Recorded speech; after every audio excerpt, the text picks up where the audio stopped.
অবস্থা উঠিয়ে নিচ্ছি না, ফাইনালি আমরা একটা রেজাল্ট পেয়েছি, সেটা ভিত্তিতে আমরা আজকে চলে যাচ্ছি।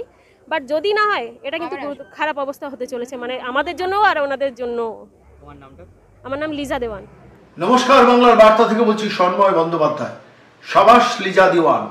আপনার প্রশ্ন করতেই পারে লিজা দেওয়ান কি? লিজা দেওয়ান এই বাংলারই এক কন্যা, যিনি নার্সিং ট্রেনিং প্রাপ্ত এবং সরকার তাকে চাকরি দেব বলে, বিজ্ঞাপন দেব বলে প্রতিশ্রুতি দিয়েও আজ পর্যন্ত সেই বিজ্ঞাপনটা দেননি এবং শেষ পর্যন্ত আরো অনেকের সঙ্গে ওই বিধাননগরের স্বাস্থ্য ভবনে গিয়ে শেষ পর্যন্ত দরবার করেছিলেন। গতকাল দরবার করেছিলেন এবং শেষ পর্যন্ত স্বাস্থ্য আধিকারিকের সঙ্গে দেখা করে যে প্রতিশ্রুতিটা চেয়েছিলেন লিজা দেওয়ানরা, যে নির্দিষ্ট কবে আপনি বিজ্ঞাপন দেবেন এবং বিজ্ঞাপনের ভিত্তিতে কবে রিক্রুটমেন্ট শুরু হবে, সেগুলো আমাদের জানান। সরকার তাকে জানাচ্ছে না। আমরা এই লিজা দেওয়ানকে একজন প্রতিনিধি ভাবছি সেই মানুষগুলোর যারা এই রাজ্যের লক্ষ লক্ষ ছেলে মেয়ে শিক্ষার্থী পড়াশোনা করে নিজেদের ট্রেন্ড করে কখনো স্কুলের চাকরি, কখনো কলেজের চাকরি, কখনো সরকারি চাকরির জন্য মাথা করে, কিন্তু শেষ পর্যন্ত চাকরিটা তার হয় না। লিজা দেওয়ান তাদেরই একজন। শেষ পর্যন্ত নার্সিং ট্রেনিং প্রাপ্ত লিজা দেওয়ানরা সবাই মিলে গিয়েছিলেন স্বাস্থ্য ভবনে তাদের কথা বলতে, এবং বেরিয়ে এসে সাংবাদিকদের সামনে চোখে চোখ রেখে যে কথাটা বলেছেন সেটাকেই আমরা অ্যাপ্রিসিয়েট করছি বাংলার বার্তা থেকে, যেখানে বলেছেন যে যা কথা দিচ্ছেন যদি কথা না রাখেন তাহলে অবস্থা যেমন আমাদেরও খারাপ হবে, সরকারের অবস্থা কিন্তু খারাপ হবে। অর্থাৎ পরিচ্ছন্নভাবে সরকারকে মেসেজ দিয়ে দিয়েছেন, মিথ্যে কথা বলার দিন শেষ, এবার বুঝে নেওয়ার দিন। 58,832 ভোটে জেতা রাজ্যের মুখ্যমন্ত্রী লিজা দেওয়ানের কথা শুনছেন কি? যদি না শুনে থাকেন আসুন লিজা দেওয়ান কি বলেছেন সাংবাদিকদের সামনে শুনে নিন। আশ্বাস বলতে আমরা ডাইরেক্ট কোশ্চেন করেছি, আমাদের মেন দাবি আজকে এটাই ছিল যে আমাদের এক্স্যাক্ট ডেট বলতে হবে, যেটা অ্যাডভার্টাইজমেন্টটা আমাদের বন্ধ হয়েছিল সেই অ্যাডভার্টাইজমেন্টটা রিওপেন কবে হবে। কারণ যেহেতু আমরা 1 বছর ওয়েট করে করে ফাইনালি আমরা এই পর্যায়ে পৌঁছেছি। তো চেয়ারম্যান ছিলেন ভিতরে, চেয়ারম্যান সেক্রেটারি ছিলেন, যিনি বললেন যে 11 তারিখের মধ্যে, উইদিন 11 তারিখ নভেম্বর মাসে 2021 ওর মধ্যেই ওপেন হবে, রিওপেন হবে। ঠিক আছে, তো ওটার মধ্যে যদি না হয় তখন আমরা 12 তারিখে আসতে পারি। তো ওনারা জিজ্ঞাসা করলেন যে এতজনই আসবেন? আমি বলছি আমরা দুজনই আসবো, আজকে দুজন এসছি কথা বলতে, আমরা সেদিনকে দুজনই আসবো। আপনারা কি পারমিশন দেবেন? বললো যে কি আপনারা পারমিশন নেবেন, ওখানে বাইরে জমা দিতে হবে আপনাদেরকে, সেভাবে লিগাল ওয়েতে আপনারা আসবেন, যদি না হয় তখন। তার মানে ওনারা পুরোটাই আশ্বাস দিলেন যে 11 তারিখের মধ্যেই হবে। তো আমরা ওয়েট করছি, 11 তারিখ পর্যন্ত ওয়েট করতে চাই। অবস্থা উঠিয়ে নিচ্ছি না, ফাইনালি আমরা একটা রেজাল্ট পেয়েছি, সেটা ভিত্তিতে আমরা আজকে চলে যাচ্ছি। বাট যদি না হয় এটা কিন্তু খারাপ অবস্থা হতে চলেছে, মানে আমাদের জন্য আর ওনাদের জন্য। তোমার নামটা? আমার নাম লিজা দেওয়ান। হাজার হাজার নার্সিং স্টাফের ভ্যাকেন্সি রয়েছে, সরকার রিক্রুট করবে না। খেলা মেলা উৎসব মৎসব লক্ষ্মীর ভান্ডারে টাকা দিয়ে মানুষের মুখ বন্ধ করবে। যে মহিলাকে লক্ষ্মীর ভান্ডারে 500 টাকা দিচ্ছেন তার মেয়েকে হয়তো নার্সিং ট্রেনিং পাওয়ার পরও চাকরিটা দিচ্ছেন না, যদিও সরকারি হসপিটালগুলোতে প্রচুর ভ্যাকেন্সি পড়ে রয়েছে। এই বাস্তবতার মধ্যে এ রাজ্যের সরকারের মূল মুখ্যমন্ত্রী বারবার এই মানুষগুলোকে প্রতারিত করেন, মিথ্যে কথা বলেন। আপনারা চিন্তা করে দেখুন তো, প্যারা টিচার, পার্ট টাইম শিক্ষক, ভোকেশনাল শিক্ষক, গ্রুপ ডি ওয়েট লিস্টেড প্রত্যেকের সঙ্গে এই প্রতারণা হয়েছে। SLST দিনের পর দিন তাদের সঙ্গে প্রতারণা হয়েছে। কলেজগুলোতে অশিক্ষক কর্মচারী, তাদের সঙ্গে প্রতারণা হয়েছে। বিভিন্ন ক্ষেত্রে সমাজের সমস্ত কন্ট্রাকচুয়াল জব, সেই জায়গাগুলোতে প্রতারণা হয়েছে। রাজ্য সরকারের 5.5 লক্ষ সরকারি পদ অবলুপ্ত, সেই মানুষগুলোকে চাকরি দেওয়া যেত না, ছেলেমেয়েগুলোকে চাকরি দেওয়া যেত না, তাদের মাদের মুখগুলোকে বন্ধ করা হচ্ছে। লক্ষ্মীর ভান্ডারে 500 নাও, বাবা ভোটটা আমাকে দিও, ছেলে যাতে প্রতিবাদী না হয়, মেয়ে যাতে লিজা দেওয়ান না হয়, তার দিকে নজর রাখছে সরকার। ফলে স্বাভাবিকভাবে লিজা দেওয়ানরা কিন্তু রুখে দাঁড়াচ্ছেন, সবাই কিন্তু মাথা নত করছেন না। তারা বুঝতে পারছেন সরকার তাদের ঠকাচ্ছে। এ তো গেল ঠকানোর দিক, কিন্তু মিথ্যে কথা বলার দিক। আজকে বাংলার বার্তায় আপনাদের সেই মিথ্যে কথা বলা নিয়ে কিছু কথা বলবো। আপনারা জানেন সম্প্রতি প্রায় 50 লক্ষ মানুষ 8টা জেলায় ভেসে গেছেন বন্যার জলে। সরকারি অপদার্থতা তাদের রেস্কিউ পর্যন্ত করেনি, সেই মানুষগুলোকে আগে থেকে সতর্ক পর্যন্ত করেনি যে এই মুহূর্তে জল ঢুকবে এবং আপনারা ভেসে যাবেন। তখন দিদিমণিরা ব্যস্ত ছিলেন ভবানীপুর নিয়ে, ফলে তাদের কথা মনে আসবে কি করে। ঠিক এই বাস্তবতার মধ্যে শেষ পর্যন্ত মুখ্যমন্ত্রী কিভাবে মিথ্যে কথা বলেছেন ডিভিসির জল ছাড়া নিয়ে, মুখ্যমন্ত্রীর বক্তব্য শোনাবো। তার আগে 3 তারিখ ডিভিসি দামোদর ভ্যালি কর্পোরেশন তারা কিন্তু আনন্দবাজার পত্রিকার 7 পৃষ্ঠায় এই বিজ্ঞাপনটি দিয়েছেন, যে বিজ্ঞাপনটি আপনাদের কাছে পড়ে শোনাবো। দামোদর ভ্যালি কর্পোরেশন পরিষ্কারভাবে যা লিখেছেন তার মানে দাঁড়ায় মুখ্যমন্ত্রী মমতা বন্দ্যোপাধ্যায় মিথ্যে কথা বলে মানুষকে পাজল করছেন। আগে মুখ্যমন্ত্রী কি বলেছেন সেটা শোনাবো, তারপর ডিবিসির এই বিজ্ঞাপনটা, যে বিজ্ঞাপনটা আপনাদের প্রতিলিপি আপনাদের দেখাচ্ছি, সেই বিজ্ঞাপনে ডিবিসি কি উত্তর দিয়েছে মমতা বন্দ্যোপাধ্যায়কে সেটাও দেখাবো বা সেটাও পড়ে শোনাবো। তার আগে মুখ্যমন্ত্রী ডিবিসির জল ছাড়া নিয়ে কিভাবে মিথ্যে কথা বলেছেন শুনুন।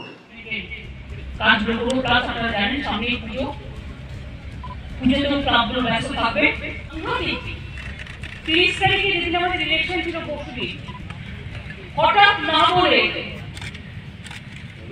12টার সময় 49,000 কিউসেক পাঞ্চেত থেকে আর মাইকল থেকে ডিসচার্জ করলো। হিসেবটা দেখে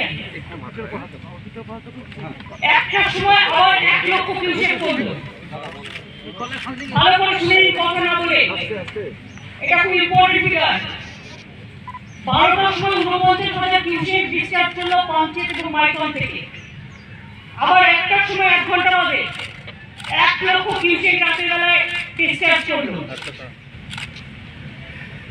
এগেন 8:30 মিনিটে 1,25,000 কিউসেক ডিসচার্জ করলো। এবার 1 তারিখে, তার মানে 30 তারিখে ডিসচার্জ করলো প্রায় 3 লক্ষ, এবং মধ্যরাতে থেকে ডিসচার্জ করছে যখন লোক ঘুমাচ্ছে, যার জন্য বলছি যে ক্রিমিনাল অফেন্স, ম্যানমেড ক্রাইম। এবং 1 তারিখে আবার দেখুন 8:15 সকাল, রাতের জল ঢুকতে ঢুকতেই 1,50,000 কিউসেক রিলিজ করেছে 5:30 পর্যন্ত। এবং আবার 1,25,000 কিউসেক রিলিজ করেছে 5:30 থেকে। আগেরবার যদি আমরা কম্পারিজন করি, জুলাই মাসে যে বন্যাটা হয়েছিল তাতে আমাদের মোট জল ছেড়েছিল ওরা 1.12 লাখ কিউসেক। আর এবারেরটা যদি দেখেন 5.5 লাখ কিউসেকের উপর জল ছেড়েছে। একে তো এত বেশি, তারপর আমাদের জানাইনি। একদিকে ঝাড়খণ্ড রাজ্য জল ছেড়েছে নিজেদের ড্যামের লক্ষ্য, আর একদিকে মাইথন পাঞ্চেত সবাই ছেড়েছে। এবং এর ফলে কি হয়েছে, এছাড়াও যে হিসেবটা দিলাম তাছাড়াও 3 PM 30 তারিখে আবার ছেড়েছিল 80,000 কিউসেক। মানে আগুনের উপর আগুন, জলের উপর জল, without any intimation to state government অদায়নদী। আবার 9:45-এ সাইকাটিয়া সিকাটিয়া ব্রিজ থেকে রিলিজ করেছে 1,20,000 কিউসেক। তার মানে 8টা ডিস্ট্রিক্টে, এবং out of 13 total affected district, পূর্ব মেদিনীপুর, পশ্চিম মেদিনীপুর, বাঁকুড়া, পশ্চিম বর্ধমান, পূর্ব বর্ধমান, হুগলি, হাওড়া, বীরভূম। হাওড়ায় উদয়নারায়ণপুর, হুগলিতে আরামবাগ মিউনিসিপ্যালিটি, আরামবাগ ব্লক, খানাকুল, কুচরা, খানাকুল। এইভাবে বাঁকুড়াতেও ধরুন ব্লক, পশ্চিম মেদিনীপুরের পার্শ্বদ ঘাটালে আমি রয়েছি আপনারা জানেন, পূর্ব মেদিনীপুর পটাশপুর, বীরভূম নারুল ব্লক, দেবরাতেও কিছু, পূর্ব Bardhaman Ausgram 2 and Ketugram 2 block, Paschim Bardhaman কামসা block. 4 লক্ষ মানুষকে আমরা ইভাকুয়েট করেছি এবং প্রায় 1 লক্ষ হাউস ড্যামেজ হচ্ছে। আমরা ইতিমধ্যে 6 লক্ষ টাকা পাঠিয়েছি। আমরা আর্মি ডিপ্লয় করেছি 8 করোড়, এনডিআরএফ এবং এসডিআরএফ মিলিয়ে আমরা 50টা টিম কাজে লাগিয়েছি এবং নবান্নতে 24/7 চলছে। এবং আমি এখান থেকে ফিরে গিয়ে টোটাল রিপোর্ট নিয়ে ডিজাস্টার টিমের সাথে মিটিং করব। আমি আশা করব জল তাড়াতাড়ি মানে বেরিয়ে যাবে। এখন কি হয়েছে তো, জলটা যখন ছাড়ে আস্তে 48 ঘন্টা টাইম লাগে, আস্তে আস্তে আস্তে আস্তে আসে। সে আস্তে আস্তে আমি সেই স্রোতগুলো দেখছিলাম যখন আমি বিভিন্ন জেলার ওপর দিয়ে আসছিলাম, বর্ধমান, হাওড়া, হুগলি, বাঁকুড়া। সুতরাং আমার একটাই কথা, ডিবিসি আরো 2 লক্ষ কিউসেক ওয়াটার রিজার্ভ করতে পারে যদি ড্রেজিং করে। তেরুঘাট, পাঞ্চেত, মাইথন ড্রেজিং করলে আমার প্রতিবার বাংলাতে ভাষা হয় না। দ্বিতীয়ত ঝাড়খণ্ড গভর্নমেন্টের যে বাঁধগুলো আছে সেই বাঁধগুলো যদি ওরা দয়া করে অনুগ্রহ করুন, আমার বন্ধু রাজ্য অনুগ্রহ করে যদি ওদের বাঁধগুলো সংস্কার করে। আমরা রিকোয়েস্ট করবো তারা একদিন আসবে এবং ডিবিসির কাছ থেকে আমাদের কম্পেনসেশন চাইতে হতে পারে। কারণ বছরে যদি 4 বার করে জল আসে, 4 বার করে বছর 4 বার হলো কত, জলে সব টাকা জলে চলে যাচ্ছে, জলেই চলে যাচ্ছে সবকিছু। আর মানুষের তো ক্ষতি হচ্ছে, একবার বাড়িটা সারাচ্ছে আবার ভেঙে যাচ্ছে, একবার সারাচ্ছে আরেকবার ভেঙে যাচ্ছে, কবার করে করবে? চাষি জমিগুলো চাষ করছে, জমিগুলো ভেসে যাচ্ছে, এটা কেন হবে? ঝাড়খণ্ড গভর্নমেন্টকে বলবো দরকার আমাদের সাথে বসে একটা প্ল্যানিং তৈরি করুন। আর central government must give a plan of master plan, এবং টাকা দিক, যে টাকা দিয়ে ডিবিসি তো সেন্ট্রাল গভর্নমেন্টের প্রতিষ্ঠানে, সেন্ট্রাল গভর্নমেন্ট ডিবিসি বারবার জল ছাড়বে আর আমাদের উপর ইনকাম করবে, আমাদের টাকা নিয়ে ইনকাম করবে, আর্নিং করবে, আর মানুষকে জলে ডুবিয়ে দেবে, টাকা হবে। সুতরাং ক্ষোভ কিন্তু বাড়ছে। আমি চাই না কোনো ক্ষোভ বাড়ুক, কোনো রাজ্যের সাথে কোনো রাজ্যের কোনো দ্বন্দ্ব হোক, আমরা মিলেমিশেই থাকতে চাই। এবং তাই আমি বলবো ঝাড়খণ্ডকে ব্যাপারটা চিন্তা করার জন্য দরকার, ঝাড়খণ্ড ডিবিসির সাথে কথা বলবো, আমরাও ডিবিসির সাথে কথা বলবো। আগের পর্যন্ত জানিয়ে বলছি, আমরা না জানিয়ে বলতে দিই না। তোমার যখন জল অল্প থাকবে তুমি বলো আমি আস্তে আস্তে ছেড়ে দিচ্ছি, তারপরে তুমি যখন ফুল হয়ে গেলে, আমি যখন ফুল হয়ে গেলাম তখন তোমার ফুলের উপর জল ছেড়ে দিচ্ছে, দিয়ে আমি সমাধি করে দিচ্ছি। আর রাত্রি বিষয় ওকে ঘুমে না জল আসছে জলে ডুবে যাবে, এটা খুব বড় প্রাইজ। এটাকে আমরা স্ট্রংলি প্রোটেস্ট করেছি, পত্র লিখবো এবং আমি ম্যানেজমেন্টের কাজগুলো করবো। প্লাস আপনারা জানেন সামনে পুজোতেও ক্লাবগুলো ব্যস্ত থাকবে, তবুও আমরা সবকিছুই থাকবে, উৎসবও থাকবে, তবুও আমরা বন্যাক্রান্ত মানুষদের পাশে থেকে যেন সাহায্য করি। এটা শুনলেন, মুখ্যমন্ত্রী নিজের মুখে বলেছেন ডিবিসি আমাদের না জানিয়ে জল ছাড়ে।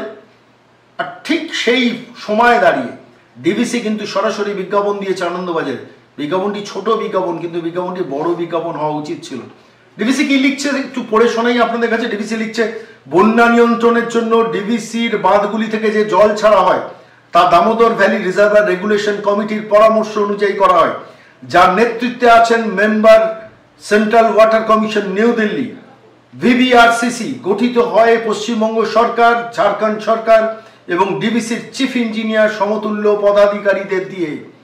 বুঝতে পারছেন, ডিবিসির বিজ্ঞাপনে পরিষ্কার লিখছে। আরো লিখছে, জল ছাড়বার ক্ষেত্রে ডিবিসি কর্তৃপক্ষ একমাত্র ডিভিআরসির পরামর্শ এবং নির্দেশ পালন করে এবং জল ছাড়বার ক্ষেত্রে কত পরিমাণ জল ছাড়া হবে সে ব্যাপারে তাদের কোনো ভূমিকা থাকে না। জল ছাড়বার নির্দেশ বাঁধের জল ধারণ করবার ক্ষমতার নির্দিষ্ট পরিমাণের উপর নির্ভর করে। জল ছাড়বার আগে বন্যা সম্পর্কিত সতর্কতামূলক বার্তা অনেক আগে থেকে চিফ ইঞ্জিনিয়ার পশ্চিমবঙ্গ সরকার, পূর্ব বর্ধমান, পশ্চিম বর্ধমান, পুরুলিয়া, বাঁকুড়ার জেলা শাসকদের এবং সুপারিনটেন্ডিং ইঞ্জিনিয়ার এবং এক্সিকিউটিভ ইঞ্জিনিয়ার দুর্গাপুর, পশ্চিমবঙ্গ সরকার এদের কাছে পাঠানো হয়। এক্সিকিউটিভ ইঞ্জিনিয়ার দুর্গাপুর, পশ্চিমবঙ্গ সরকার পুনরায় এই বার্তা হুগলি, হাওড়ার জেলা শাসকদের, এসডিও, এডিএম, বিডিও এবং অন্যান্যদের ফ্লাড ওয়ার্নিং মেমোরেন্ডাম অনুযায়ী পাঠিয়ে দেন। বন্যা সম্পর্কিত বিষয়ে এই প্রচলিত পদ্ধতিটি অনুসরণ করা হয়। ডিবিসি পরিষ্কারভাবে এই বিজ্ঞাপনে হেডিং দিচ্ছে, ডিবিসি বাঁধগুলির বন্যা নিয়ন্ত্রণের পদ্ধতি। অর্থাৎ রাজ্যের মুখ্যমন্ত্রী যে ক্রমাগত মিথ্যে কথা বলে চলেছেন যে ডিবিসি আমাদের না জানিয়ে জল ছেড়েছে, এই বিজ্ঞাপন কিন্তু তার প্রমাণ। আমাদের প্রশ্ন, মাননীয় মুখ্যমন্ত্রী, যদি ডিবিসি মিথ্যে বিজ্ঞাপন দিয়ে থাকে তাহলে আপনি মামলা করুন। আপনি তো কথায় কথায় অভিষেক মনু সিংভি কিংবা কপিল সিবালকে দিয়ে হাইকোর্ট, সুপ্রিম কোর্ট সর্বত্র আপনার সরকারের আদালতের মামলাগুলো লড়ান।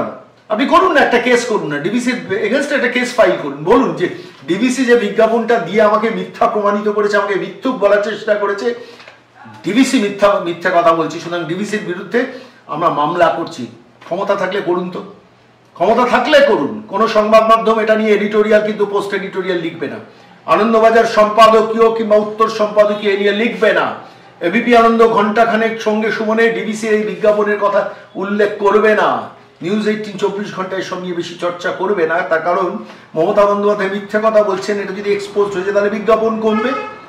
আমাদের তো সে দায় নেই, ফলে ডিবিসির এই বিজ্ঞাপনটা বারবার করে আপনাদের কাছে নিয়ে আসবো, যেখানে ডিবিসি পরিষ্কারভাবে বলছেন যে সরকারের এতগুলো স্তর, আপনি ভাবুন তো, পশ্চিমবঙ্গ সরকারের চিফ ইঞ্জিনিয়ার, পূর্ব বর্ধমান, পশ্চিম বর্ধমান, পুরুলিয়া, বাঁকুড়ার জেলা শাসকদের, superintending engineer, executive engineer Durgapur, executive engineer Durgapur Paschimbanga সরকার পুনরায় এই বার্তা হুগলি হাওড়া জেলা শাসকদের এসডিও এডিএম বিডিও এবং অন্যান্যদের ফ্লাড ওয়ারিং মেমোরেন্ডাম অনুযায়ী পাঠিয়ে দেয়। এটাই প্রচলিত নিয়ম, এই পদ্ধতিতে ডিভিসি কাজ করে। আর আপনারা দেখলেন মুখ্যমন্ত্রী মমতা বন্দ্যোপাধ্যায় কিভাবে প্রকাশ্যে পাবলিক খেপানোর জন্য বলছে যে ডিভিসি আমাদের না জ্বালিয়ে জল ছেড়েছে। আপনি স্বীকার করুন না, আপনার সরকার জানতো, আপনার প্রশাসন জানতো, আপনি ব্যস্ত ছিলেন ভবানীপুরে নির্বাচনকে নিয়ে, তার ফলে 50 লক্ষ মানুষের জীবন বিপন্ন হলো, কত মানুষ মারা গেল আমরা কেউ জানি না। ঠিক এই বাস্তবতার মধ্যে ভবানীপুর, যেখানে 58,832 ভোটে জিতেছেন, সেখানকার বাসিন্দা ববি হাকিম, কলকাতার পুর প্রশাসক মণ্ডলী প্রধান, এবং মমতা বন্দ্যোপাধ্যায় কলকাতাকে লন্ডন সিটি বানিয়েছেন। সেই লন্ডন সিটির একটা দৃশ্য দেখাবো। 142 এবং 143 নম্বর ওয়ার্ড, 142 এবং 143 নম্বর ওয়ার্ডের কালীতলা হরিদেবপুর বেহালার সেই ছবিটা আপনারা দেখুন। আপনাদের আমাদের একজন প্রিয় দর্শক পাঁচু গোপাল বর্মন তিনি পাঠিয়েছেন। কলকাতা কর্পোরেশনের কাউন্সিলররা সেখানে রাজত্ব করেন। সেখানকার এমএলএ কে জানেন? রত্না চ্যাটার্জি, মমতা বন্দ্যোপাধ্যায়ের খুব প্রিয় পাত্রী রত্না চ্যাটার্জি এই অঞ্চলের বিধায়ক। এখানকার মানুষের ভোটে জিতেছেন। সেই ছবিটা আপনারা এই মুহূর্তে দেখছেন বাংলা বার্তায়। কালিকাপুর বেহালা হরিদেবপুরে 142 143 নম্বর ওয়ার্ড লন্ডন হতে যাওয়া সিটিতে মমতা বন্দ্যোপাধ্যায় এখনো, বর্ষা কবে হয়ে গেছে, এখনো কিভাবে জল জমে আছে। আজকের তোলা ছবিটি তারা পাঠিয়েছেন। পাঠিয়ে বললেন, শর্মাবাবু কোন জগতে বাস করছি দেখুন, আমাদের এখানে একটা পোস্টে কোনো আলো নেই, সমস্ত এলাকাটা জলের তলায় এখনো জলবন্দী, জলের রং কালো হয়ে গেছে, জল নামছে না। পুর প্রশাসক মণ্ডলী ববি হাকিম, মিনি পাকিস্তানের নেতা, সেই ববি হাকিম, তার কোনো দেখা নাই, লোকাল কাউন্সিলরদের কোনো দেখা নেই। আর রাজ্যের মুখ্যমন্ত্রী তিনি জেনেও হয়তো জানেন না কেন তিনি নির্বাচনে জিততে এতদিন ব্যস্ত ছিলেন। এই বাস্তবতা নিয়ে আজকে আমরা বাংলার বার্তার এই প্রতিবেদন শেষ করব।